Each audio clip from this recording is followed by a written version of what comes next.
Hey, this is John Henry from Open Highway Music Festival, and you are listening to The Barn. This is how you make yourself vanish into nothing, and this is how you make yourself worthy of the love that she gave to you back when you didn't own a beautiful thing. And this is how you make yourself call your mother. And this is how you make yourself closer to your brother. Remember him back when he was small enough to help you sing. You thought God was an architect. Now you know he's something like a pipe bomb ready to blow. And everything you built, it's all for show, goes up in flames in 24 frames.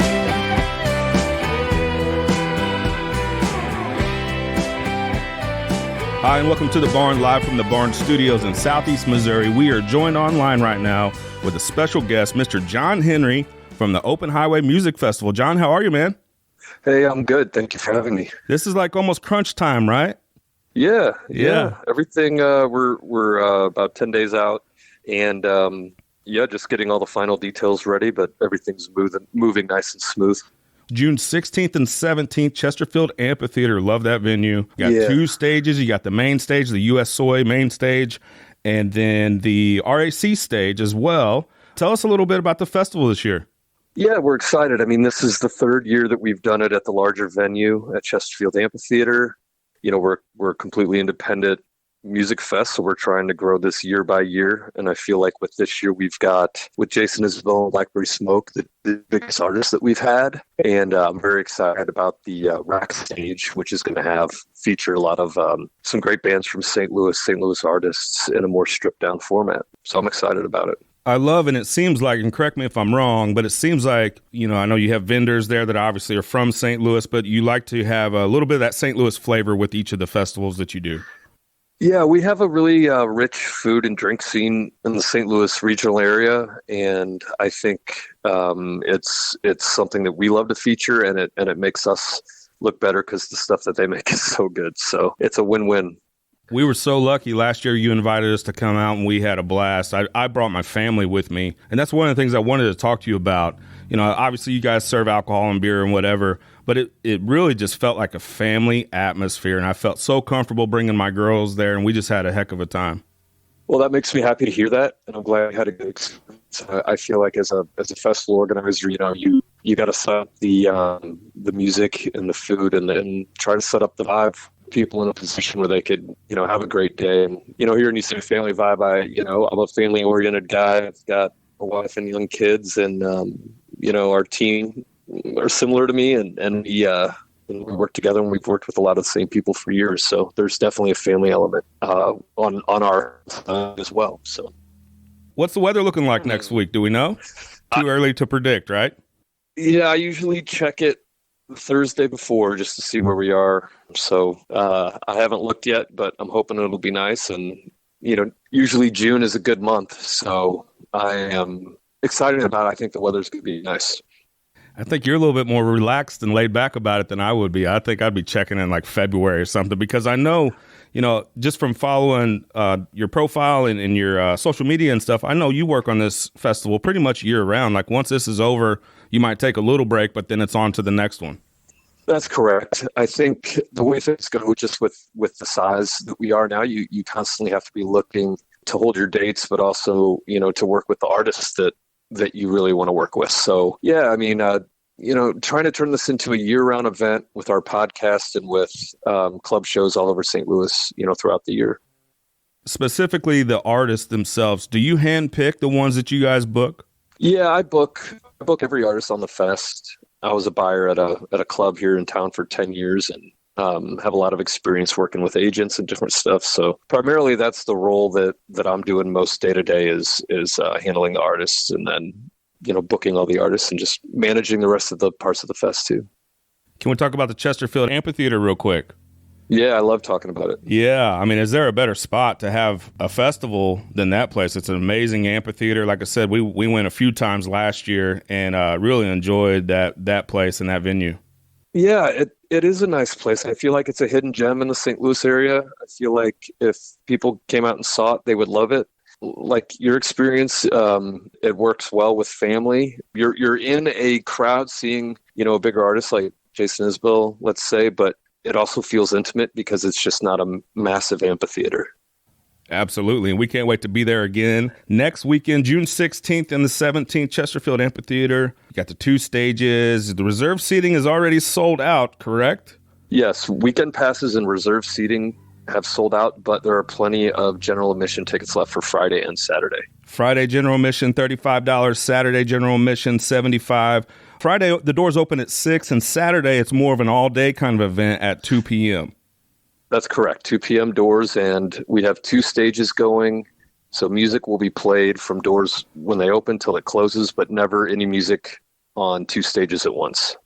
Can you tell us about some of the food options that we're going to get this year?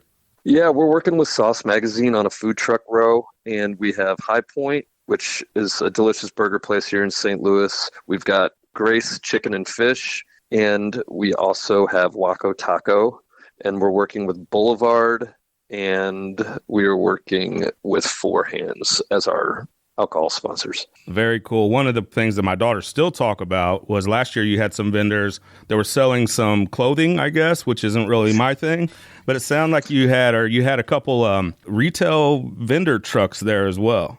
Yeah, we try to, kind of hand select some people that, vendors that we feel like would be good for our audience and also be good for them, because I don't want to waste anybody's time. We only want to work with people who we feel like we could be good partners to. And when it works out like that, it's great. And then you mentioned the podcast. Tell us a little bit about your podcast, because I know you've been doing some promotion and some interviews with some of the bands and the acts that are playing this year. Yeah, I just want to keep the media, element of the festival going year round, and a lot of experience in music business and touring myself as an artist. And I love talking to creative people and, just different people in the community, and then spreading the word about Open Highway. So it's just a little bit of a little, tight 20-minute podcast. Usually you can listen to it on your way to work. I'm having fun doing it right now. With you being a musician, you mentioned being a musician and touring and recording and all those things. Do you think that helps you on the other side of things where you are bringing in talent, you are throwing festivals and shows? I think so. I think it's helpful with understanding how, both an artist is going to react to, the show, as a whole, or different elements of the show. Hey, this is not going to work. They're not going to like this. This is going to be good. Let's not try that. Let's try this. This will be cool. So I feel like anytime you're, in a field where you have to do a lot of the different things yourself, the more knowledge you can gather, the better. And the more that you can apply, the better.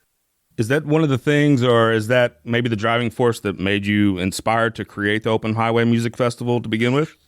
Yeah, I feel like, I'm a big independent guy in terms of, I like doing things, creating things and working hard, not afraid to get dirty. I just wanted to create an event that could be a celebration of the music that I love, along with providing, a great experience with all the other great things St. Louis area has to offer. Can we talk about Jason Isbell real quick? Sure.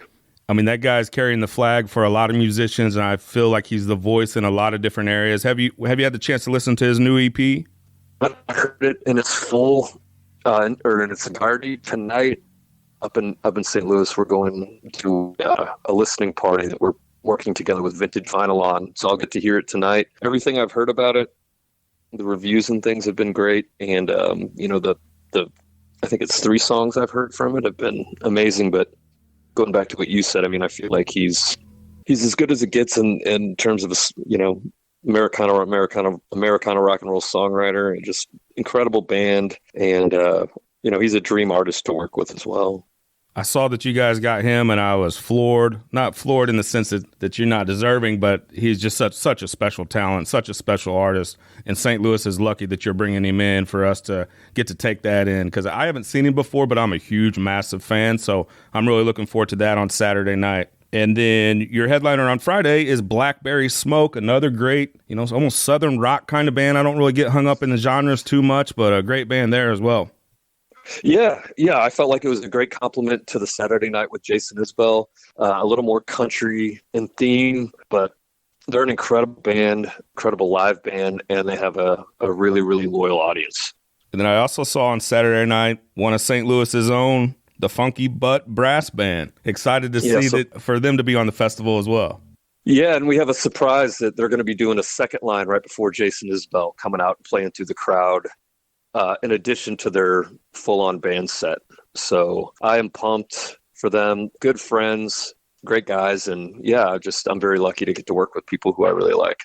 We're real excited for the Open Highway Festival, June 16th and 17th, Chesterfield Amphitheater. $35 Friday, $75 Saturday. Doors at 6 on Friday and at 2 p.m. on Saturday. The barn will be in the building. John Henry of the Open Highway Music Festival, we appreciate your time today. Next weekend can't get here soon enough.